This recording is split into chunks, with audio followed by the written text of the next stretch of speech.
जय हिंद। आज हम ये देखते हैं कि इंडिया और चाइना में युद्ध होता है तो किसके पास कौन सा हथियार ज़्यादा है और कौन सा हथियार खतरनाक है, दोनों इसका किस तरह से प्रयोग करेंगे। तो सबसे पहले हम ये देखते हैं कि इंडिया और चाइना के बीच में दोनों की आर्मी की रैंकिंग कितनी है।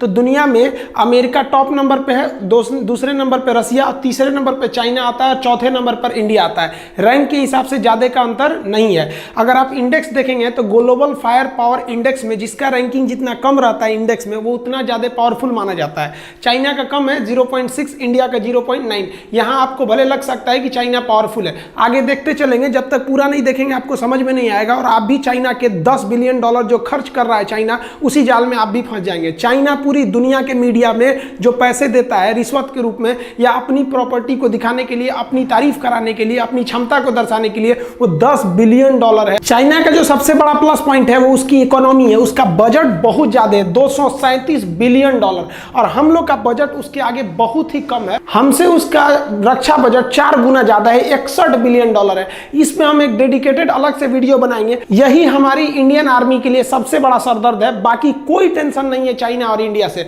आगे देखिए, लेकिन ऐसा नहीं है कि चाइना के पास बहुत ज्यादा है, उसके पास कुछ कर्ज भी है। $1.5 ट्रिलियन उसके पास कर्ज है, विदेशी कर्ज, और भारत के पास $0.5 ट्रिलियन कर्जा है। तो उसका पैसा ज्यादा खर्चा कर रहा है, 4 गुना, तो हमसे 3 गुना ज्यादा कर्जा भी ले रखा है। लेकिन चाइना का व्यापार इतना ज्यादा है कि उसके पास विदेशी मुद्रा 3000 ट्रिलियन है, और हमारे पास विदेशी मुद्रा जो है, फॉरेन मनी जो रिजर्व में रखा गया है, वो केवल 400 ट्रिलियन है। तो उसके पास व्यापार से ज्यादा फायदा होता है। लेकिन यहाँ युद्ध में हमको मेन ज्योग्राफिकली समझना है कि किसको ज्यादा बेनिफिट होने वाला है। देखिए, चाइना का ये वाला जो स्टेट है, ये तिब्बत है, इसको उसने कब्जा किया। इसकी सबसे बड़ी खराबी ये बहुत ज्यादा हाइट पे है। और ये वाला इधर वाला राज्य सिंजियांग, यहाँ पर मुस्लिम बहुल्य क्षेत्र है जिस पर चाइना काफी अत्याचार करता है, तो इधर से ज्यादा सपोर्ट मिलने वाला नहीं है। लेकिन ये तो उसके अंडर में आता है। इसकी सबसे बड़ी समस्या क्या है, यहाँ इतना भयानक हाइट है कि जहाज यहाँ उतना अच्छा से काम नहीं कर पाते हैं। अभी समझाएंगे हाइट की वजह से जहाज अच्छा क्यों नहीं काम कर पाते हैं सब।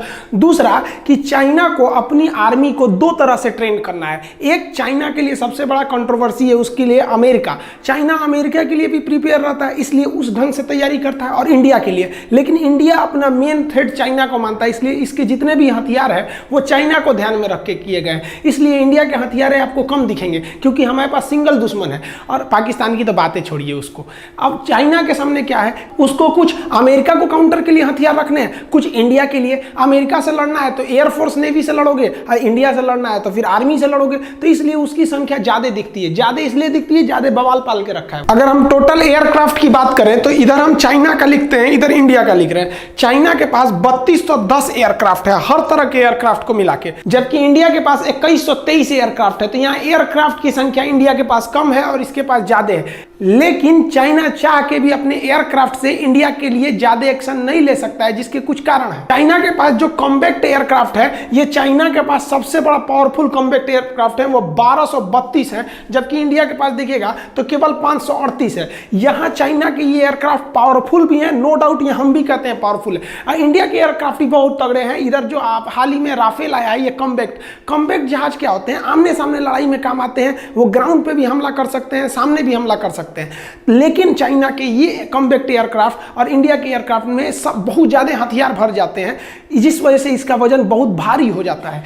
लेकिन चाइना का ऊपर जो इंडिया से सटने वाला तिब्बत का एरिया है, वो 4000 से 5000 मीटर की ऊंचाई पर है। वो ऑलरेडी उतनी ऊंचाई पर है। उसके बाद से जहाज को ऊंचा जाना है 5000 मीटर और। अब इतनी हाइट पे जाने की वजह से इसमें जेट इंजन लगा रहता है, और जेट इंजन की खासियत क्या होती है कि उसे ऑक्सीजन चाहिए। बिना ऑक्सीजन के उसका अंदर का पेट्रोल जलेगा ही नहीं। वो रॉकेट इंजन थोड़ी है जो अंतरिक्ष में चला जाए। जेट इंजन को ऑक्सीजन चाहिए, और ये जमीन खुद ही 5000 मीटर की ऊंचाई पर है, और 5000 और जाइएगा तो उतने ऊंचाई पर ऑक्सीजन लेवल बहुत ही घट जाता है, जिस वजह से उसकी इंजन की क्षमता घट जाती है। अब इंजन की क्षमता घट जाएगी तो आप चाह के भी आपकी ये 4थी पीढ़ी का जहाज और 5वीं पीढ़ी का जहाज किसी काम का नहीं रह गया। मान के चलिए कि आपकी क्षमता बहुत ज्यादा है, लेकिन ऑक्सीजन की कमी से आपका इंजन ही काम करना छोड़ देगा, जिस वजह से आप चाह के भी ज्यादा हथियार नहीं ले सकते हैं, ज्यादा हाइट पे नहीं जा सकते हैं। और अब तो उतना पार करके अगर आप आइएगा इंडिया की ओर, तो एक तो पहले ही आप तो कम लोड उठाए ही थे, रास्ते में भी आपका कुछ फ्यूल खत्म हो गया।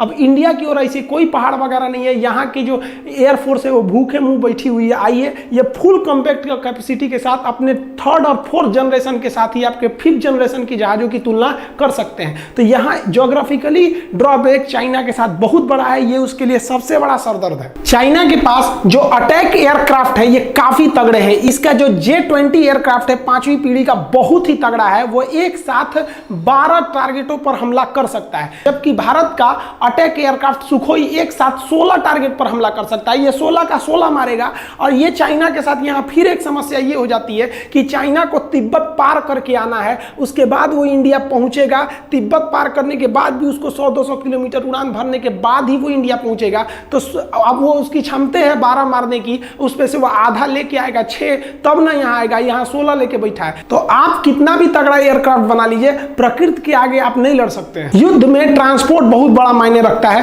कौन पहले ट्रांसपोर्ट में पहुंचता है? तो ट्रांसपोर्ट विमान चाइना के पास 224 है और इंडिया के पास 250 ट्रांसपोर्ट विमान है। इसके पास विश्व प्रसिद्ध C-17 ग्लोब मास्टर है, जिसकी क्षमता बहुत ही ज्यादा है। और चाइना को यहाँ फिर दिक्कत होगा कि हैवी लोड आप कम ऑक्सीजन से उठा ही नहीं सकते हैं। तो इसके पास आप इस तरह से देखेंगे तो इसको यहाँ पे भी दिक्कत का सामना करना पड़ेगा। जो हेलीकॉप्टर होते हैं उसका तो प्रिंसिपल यही है कि वो हवा के थ्रस्ट पे ही उड़ते हैं, ऊंचाई पे जा सकते हैं। और यहाँ पर ऑक्सीजन लेवल घटने की वजह से हवा का थ्रस्ट भी नहीं रह जाता है।